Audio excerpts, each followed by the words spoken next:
Hello, welcome to Tales with TR, early morning edition. I woke up to take a whiz, 4 o'clock, couldn't get back. Lots on the go. Excited. Going to be in Cornerbrook, Newfoundland this weekend. Likely. Going to get my work done today. A few of the boys from my buddies here from Mount Pearl, St. John's. We're going to pop out and then next week. Tuesday, I'll be I'll be in Toronto. We're going to be raising some money. Follow my Instagram, Terry Ryan 2020 for that. It's Barrie. It's a golf tournament through Jackson Events. It is Century 21 Showcase of Celebrities Golf Tournament, Wednesday, July 2nd, Bear Creek Golf Club. Yeah, so that's in Toronto. We're going to be raising some money for the Easter Seals, and then some, but mostly Easter Seals.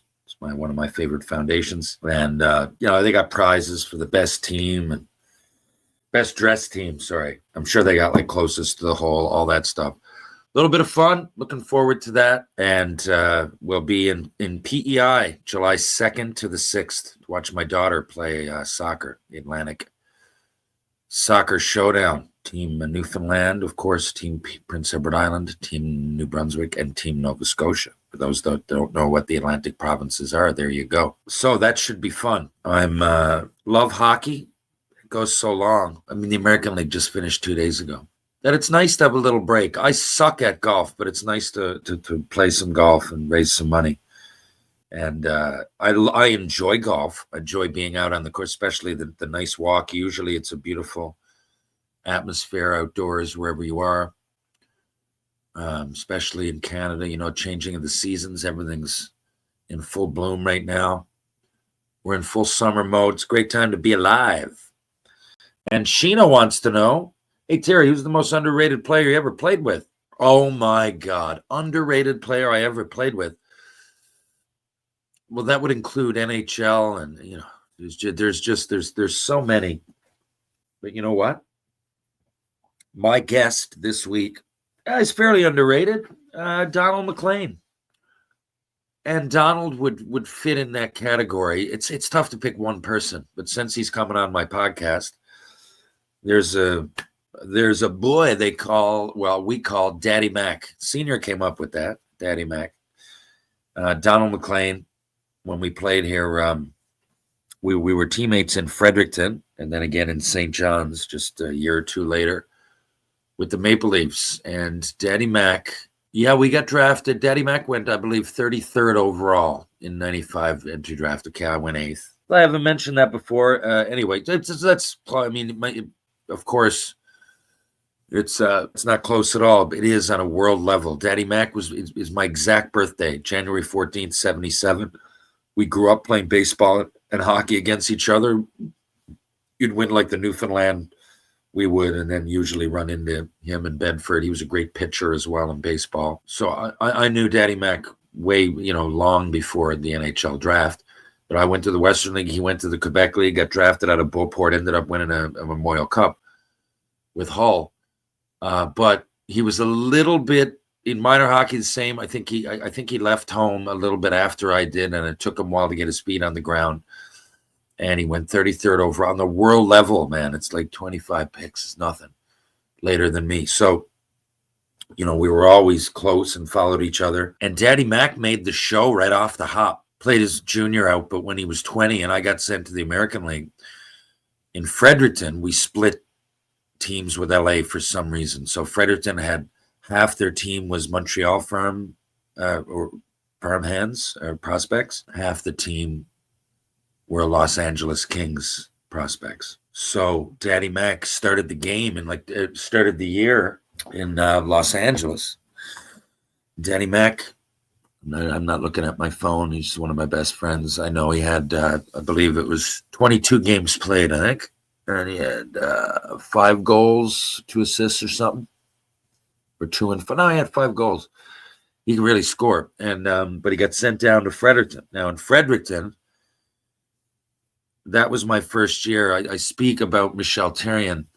I didn't love the guy as a coach, but he did play me. That's the thing. A lot of people misconstrue it. They think I was complaining about ice time in Montreal. Not so much. I mean, I wish I got a little bit better of a chance on the big team, But that was probably coming. I just couldn't handle playing under Michel Therrien. And it wasn't usually when you don't like a coach, it would be because of lack of ice time, right? So I'm sure a lot of people assume that. And he did fuck me a few times, but that was more like outlying games. Like he'd bench me the whole game just to prove a point or something. But as a rule, he played me. I mean, I was our rookie of the year. Danny Mac was a rookie with me. Had he played more, because he ended up fucking really scoring a lot. One year he had 56 in the A. Got back to the NHL with a few teams, not for long stints. But anyway, just a great player. But I was our rookie of the year, 21 goals, 34 fights, 39 points, I think, 21 goals. Michel Therrien, to me, I figured I felt he just treated me ignorantly. But there were things I could see eye to eye. To be honest, we had more in common than you would probably think. He was just very stubborn, and so was I. But so we never really got to be buddies, But Daddy Mac was, with Los Angeles Kings organization. So you got a Montreal, I believe. Their scouts were always around. We were the Fredericton Canadiens, not the Fredericton Kings. It seemed to me that Montreal was really close, that there weren't that many LA brass there to watch. So they didn't have their foot on the gas, so to speak. So in Fredericton, usually if there was two prospects up for a spot that year, I felt maybe the Montreal prospect got a little bit better of an opportunity. Maybe I'm wrong. And I'm only shooting myself in the foot here because I was the one of them that benefited from being a Montreal prospect, especially when it came to, I remember there was Eric Belanger went on to a big-time NHL career. He was a great fucking player, man, two-way. And I believe had like 4 or 5 more points than I did and was a rookie, and I beat him in Rookie of the Year. So it's not like I didn't get support. And that was voted on by our coach and I suppose there were other people involved, but I'm sure me being a Montreal prospect in Fredericton with a Montreal coach down there would probably help me become the pick for the Rookie of the Year. And I'm saying that objectively. I'm confident in myself and everything, but Eric Belanger had a fucking great year that year. He really did. There were probably others up for it. Like, the American League is about rookies. But I remember going, this guy can fucking play. Like, wow. I was very impressed, Belly. I haven't talked to him since. Anyway, Daddy Mac. So then a couple of years later, when I was holding out in Montreal because I didn't want to go back and play for Therrien, I was in St. John's playing for the Maple Leafs, and I just got loaned out. I wasn't with Toronto.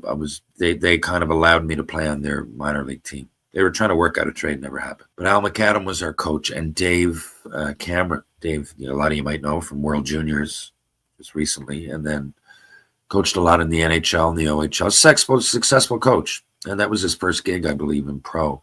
He was our assistant coach, and Al McAdam, two guys from PEI. Al's a legendary NHLer too, man. And anyway, so they knew, I believe, Daddy Mac being from Atlantic Canada. I remember we were talking because he was playing in Lowell, and we were in the crowd, again, being affiliated with LA.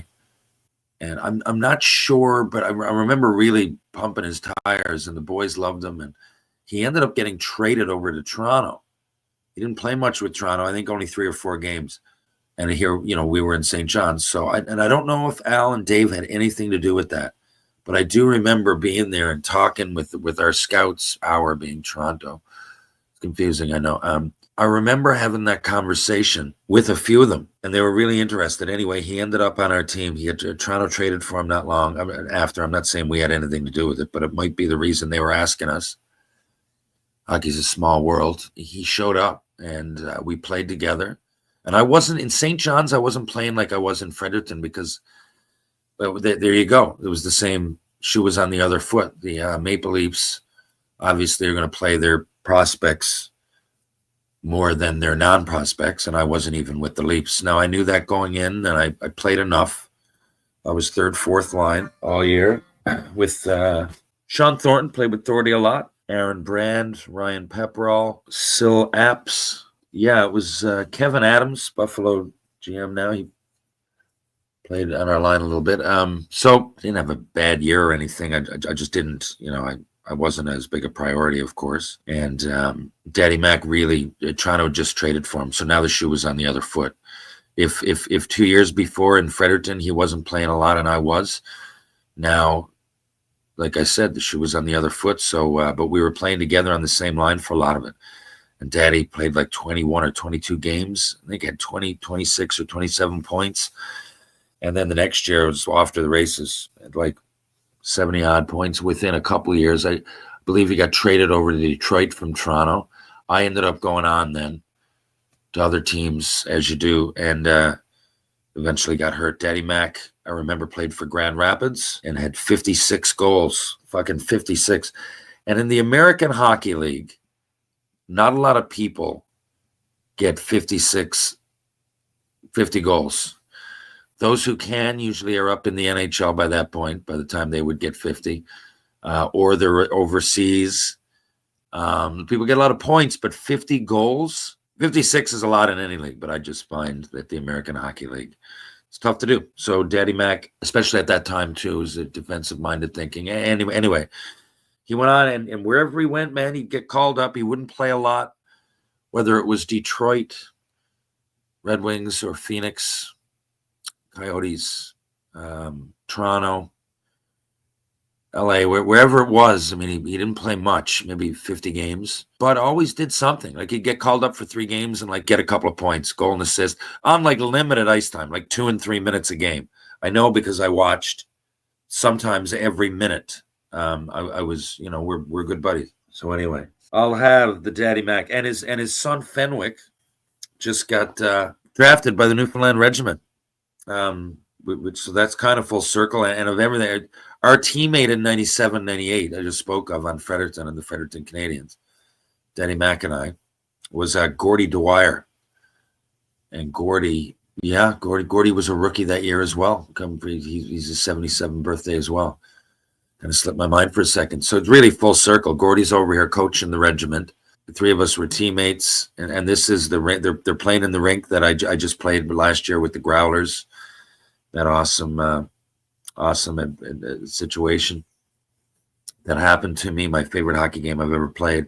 So I'm looking forward to seeing Fenwick play, and good to spend some time with Daddy Mac again. He's probably, of all my pro hockey buddies, him and Aaron Asham have spent the most time in seniors basement. So take from that what you will. It'll be all right. So I'm going to have Daddy Mac on a bit later today and have that out there for you by this weekend. And thanks to Derek Roy. Man, a lot of love for Derek Roy. Lots of feedback. Wherever Derek went, you know what I realized after having him on my podcast? Wherever he went, he was a fan favorite and people really liked him. He must have really conducted himself with class, professionalism, seemed like like he's got a decent sense of humor. Because I have all these guests on, and I often don't talk about it. It's not often that I'll get a message that someone says, hey, that guy's a fucking prick. It does happen. But you really know when someone, when you have like a good guy on that affected a lot of people. And a lot of people were definitely affected by Derek Roy in a positive way. Yeah, he had a lot of fans, man. Not just Buffalo either. All over the world. Anywhere he even played a game or two. Lots in Vancouver, Kitchener, Buffalo, but just generally. So thanks again to Derek Roy. It was awesome. Boys, I have an electric bike right here. Isson wheel, I think it is. Awesome. It is fucking awesome. I had one before. Didn't go as far. I love biking. With the electric bike, feels a bit like cheating, but to be honest with you still get a workout. You just go further. But mine, I don't have to have it on, right? So I'll take it and I'll go pretty hard. But if I want to say go get groceries or some shit, speaking of, I got a Harley coming. If I want to go get groceries or something, or just run errands, live right on a trail here, Mount Pearl and the part of St. John's that borders Mount Pearl where I am is just awesome, the whole area for trails. So I'm on there a lot, but I can't recommend. Now this one, Wheel, I love it, but I don't know much about electric bikes. I've spoken about them on here before, and I had one last year. I can't remember the name of it, but I had some battery issues, and it was great as far as e-bikes go. It was a dinosaur. Anyway, I got this one. Holy shit. Fucking 45 kilometers an hour. I could go further or faster. I don't know. And it goes like 120 kilometers without having to recharge it. Not that I'm fucking trying to, I'm not going 120 kilometers at a time. Just saying. The other one, I would often have to take the charger with me if I'm going out, maybe downtown, maybe for a ride. Same thing, hit up the grocery store, run some errands or whatever. You didn't really know. It'd give me 10 to 15 kilometers. It's quite the difference, right? Quite the difference. So I can just go out without really having to worry about that. But it's fucking awesome. I love it. And I'll have my Harley soon. Thanks again to Dolo. So there you have it, guys. Sheena, I hope that answers your question. I hope you enjoy Donald, Daddy Mac. I'm going to Don McLean. I'll have him. I'll ask him some questions that pertain to your question regarding who I think are my underrated players. He would be one of them, but I bet you he has some good answers too. He played with a gentleman, actually, Pavel Rosa. Check out his numbers, Pavel Rosa. I never really made a dent in the NHL, but was a junior. Say a star scorer would be an understatement. He had 150 or 160 points. And anyway, there you go. There's lots of those guys. It's tough to make the NHL. 700 players in the world. So it's tough to get there. If you're a kid, don't let that discourage you. Anything's possible. And lots of players get scholarships and play pro and get to travel all over the world for free. It's not all about the NHL. Folks, if you're downtown St. John's, Newfoundland and Labrador, and you want to hit George Street, why not check out Trinity Pub, TJ's Pub, Rob Roy Confusion, Martini Bar, Green Sleeves, and of course, the Bull and Barrel. If you're going to get a bite to eat, why not try out Loose Tie? Why not try out Bull on Water? Why not try out Wedgwood Cafe, who also do catering? You want to go to Mr. Lube? There's 2 locations in St. John's, Newfoundland and Labrador. One's on Kemmett Road, one's on Torbay Road. Live, Laugh, Loop! Carpet Factory, laying the carpet for your community. If you want to work out, change strengthen your mind and your body.